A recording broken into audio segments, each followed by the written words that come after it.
So, decision na nyo na to, Mr. President, para matapos na. So, President, can I have my Once again, let me reiterate the position of the chair. My humble position is that this matter should be discussed during plenary when the Senate is convened as a legislative body. And may I ask the gentleman from the gate if he is objecting to this position? I'm objecting that position and we call for a vote. May I explain? I think under the rules I can explain why I'm asking. We'll call for a vote first, Mr. and then President, we'll allow. Mr. President, under the rules I can explain why I'm calling for a vote first so that I can convince Okay. you to vote.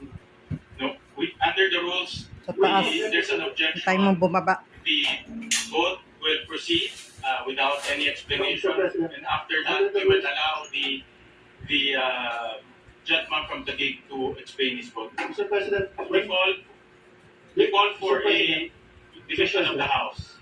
So those who are Mr. President, when you object, you're allowed to explain your Senator- objection and state Senator your Lacson objection. is recognized.